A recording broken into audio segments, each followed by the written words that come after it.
This is an introductory video for real-time data in AI. Every AI product starts with data. Your AI is as good as your data. But to make it useful, relevant, and alive, it must be real-time. Nowadays, there has been an increasing demand for having even fraud detection recommendation engine dashboards to show the real-time data. So nowadays we call that real-time is no longer a luxury but a default expectation. We are experiencing a huge demand for real-time in data processing. So before real time, what used to happen is it was a mindset that the jobs are ETL. They will take time. They will run for days, hours, and then they will produce the result. And we just have to ship those results to someplace else. There was no time limitation. There was an SLA, but then it it was not expected within seconds. That's the difference. So we are back from being long running jobs to data being available in seconds. Therefore, I wanted to start this series. I always use an analogy that managing behavior of a giant, stagnant lake full of water is different than a continuously flowing river. So let's say if you are trying to manage the flows, then the way you are managing a huge a huge water body which is having a stagnant water compared to how the traffic is flowing or the water is flowing within river or a stream is completely different. So data at rest and data in motion is a concept that we must understand. We must endear ourselves. We must, whenever we are building a real-time system, we must know the precise difference between what is data at rest and what is data in motion. As I begin my journey with 100 days of real-time data in AI on Databricks, I wanted to reflect on what all things that we are going to cover. What we are going to cover, let's go through that quickly, is we'll be covering importance of real time, what real time is all about, mechanism and concepts of structured streaming. This is concept of structured streaming when you are streaming a real time data that you must clearly understand. Real time on Databricks with declarative pipeline. There is a recently in June summit, Databricks introduced something called declarative pipelines. They are pioneer for real time products. We learn them real-time use cases and how CDC works in real time, how change data capture is managed in real time. Some of the real-time industry use cases where we use AI and machine learning to predict within seconds, give a prediction. And then we'll also look into some of the amazing real-time architectures that has been built so far. So these are like different phases. I'll cover it in almost 100 article is my target, plus minus few we would do. Once again, just to reiterate, the world is demanding real time. Batch dashboards, creating batches, creating dashboards are now considered outdated. AI ML model also degrade without fresh signals and without fresh training, retraining, they cannot survive. So, and as quickly as you give the data, they will perform well. So now anomalies, frauds, risk can't wait for ETL job to finish. GenAI agents, they need to take decisions very quickly and therefore they need a quick retrieval of data. One of the signs of real-time data in demand is each and every big data provider or one of the data and AI platform provider. Let's talk about top two, Snowflake and Databricks. They both have recently brought in something called real-time databases to support the need of a uh, real-time applications. Databricks has gone one step ahead. They also have introduced and been promoting something called Databricks apps, which brings real-time capability of showcasing your applications on Databricks. Having said this, let's quickly jump over to our first day where we talk about what real time is all about.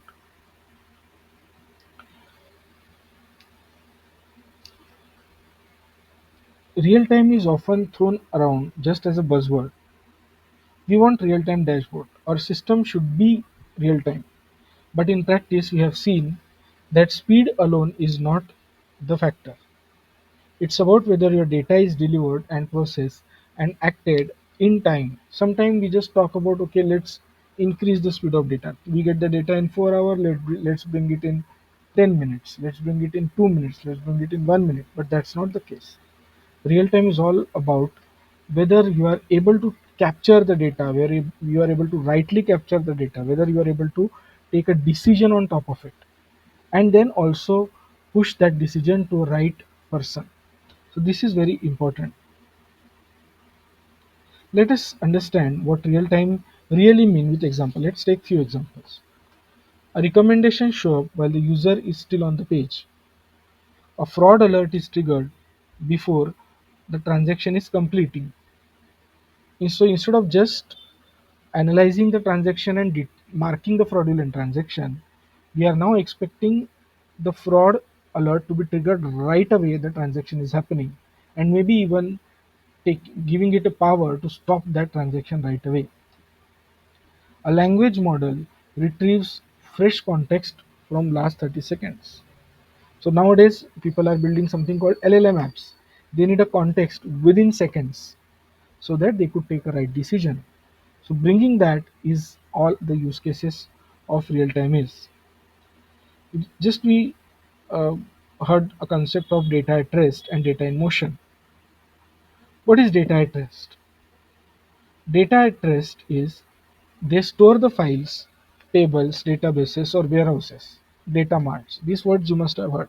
So that is a data at rest. So typically, such data is a huge data to process, and therefore batch processes are employed to process such data. And some of the use cases are historical analysis, compliance reporting. These are some of the use cases. So whenever you hear about historical analysis, compliance reporting, these are all the data at rest use cases. Whereas real time is all about data in motion, where we are actively streaming through systems processed in seconds, and therefore they are extremely ideal for use cases such as quick decision making. You're monitoring something, you're automating some processes. So these are all the things where the real data in motion come into picture. But the most important thing which we have experienced over the time when we are building a real time and batch system is about mindset. A builder must shift his complete mindset from ETL to real time. We have seen that people over the years keep on building the batch system, and then suddenly a use case come where they're trying to build on upon the real time system. They don't realize, and they mistakenly move that entire real time system to a batch. This is the tempt that we need to avoid. There is a particular mindset that we need to build whenever we are building a real time system. And what is that mindset? From being a batch scheduling system to event driven design, data at rest rely on cron triggers. Real time system react to the events. Something has happened, some reading is taken, and therefore the data must pass on. So that is the mindset. So that has to happen in with the speed and agility. Speed and agility are very critical. So being a batch to event driven is you need to have a speed and agility. From static to dynamic batch. In batch system, you build a rigid ETL job. In real time, you build an incremental pipeline. So you don't build something to reconcile and then pull the data and then analyze, because you have a liberty of time when you are building a static pipeline. But in dynamic pipeline, you just need to take a small amount of data that has come and then keep building on top of it. That is what we call it as incremental pipelines. You need to incrementally build, and doing this, you need to maintain the sanctity of the data. That is the most important. We need to care about the integrity at speed. From throughput to freshness SLA. So your data needs to be fresh because you are building a real-time system. So freshness of a data play a very important role. From retry semantics to identity, you don't have a possibility of retry in real time. So you must maintain somehow an exactly once delivery. So in batch system, while designing, what happens is we say that okay, keep the data coming, and then in the end we'll run some reconciliatory job, which will which is going to take care of everything and then just make it right, correct? But in real time, you don't have that liberty. Your system has to be foolproof and done in a way that whatever messages or data that you are getting is coming and delivered exactly once. That is a shift in the mindset from manual debugging to observability first architecture. So real time, it is very difficult to debug, and therefore you need to have extremely strong observability built around a real time system. You can't just, in batches you have a liberty. Okay, my batch has failed. Let me take a cup of coffee and then just try to amend that system. Correct. So that liberty is not present when you are working on real time. So your dashboarding, your system should monitoring system should be strong enough to catch the real scenarios right away or as close as possible. So these are all points that I always say, from historical snapshot to streaming aggregate. So instead of having like a huge amount of data and then aggregating, you need to calculate a streamingly incremental aggregates continuously. So these are a couple of points I have mentioned in my article where I talk about how my builder should change his mindset when he is building or he's doing a use case from being a batch system to a real-time system. There is always one question: why is so much of a demand of real time in the in the world of AI? Because needs to LLM needs to take a decision based on data points. The more quickly you give the data point, the right decision LLM or right or quick decision LLM would be able to make. Fraud models need recent transaction velocity. Recommendation model need current clickstream behavior, how that is currently behaving. Demand forecasting benefits from latest inventory and traffic data. So if LLM is taking a decision of inventory, and if it has latest data, fresh data, real time data, it will be of anytime good use, right? Faster feedback loop. If the LLM is not behaving in a right way and data is not coming proper, then giving it a feedback quickly, just to make sure that systems are not drifting. Drift detection systems, we apply these drift detection systems when models start drifting. So models start drifting from its accuracy, they need to be faster, otherwise the recommendations that are going may go wrong. These are a couple of things that are extremely important. I've also added a point that, let's say there is a tier, three tier, three tier three tier division that we call for latency. Whenever we are building the latency system, there is a three tier architecture or three tier use cases, I call it. Tier one is operational, where somebody is monitoring, let's say, a power plant, and they need to take a decision in a millisecond. Your data speed must be within millisecond. Fraud scoring, anomaly detection, all these things needs to be real time. Interactive. So somebody is seeing the dashboard, right, and then trying to gain the insights.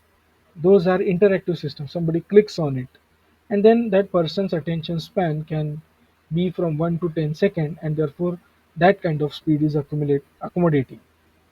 And third one is, let's say, tier 3, where 30 second to 5 minutes, let's say analytical, you are doing some metric calculation, so and clicked on it, and then that metric is getting calculated.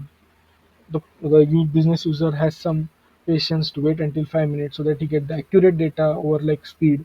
So these are a couple of things in which the systems are defined in a different ways. The reason why we clearly define this is based on the speed we put the resources. We don't put the resources. Otherwise, what will happen is we'll end up paying the higher cost. When you are in big data, you need to be aware about cost when you are building all such systems. So today we understood what real-time analytics is and how it is different from traditional ETL or ELT. Building a real-time system definitely, as I said, needs a cultural and mindset shift.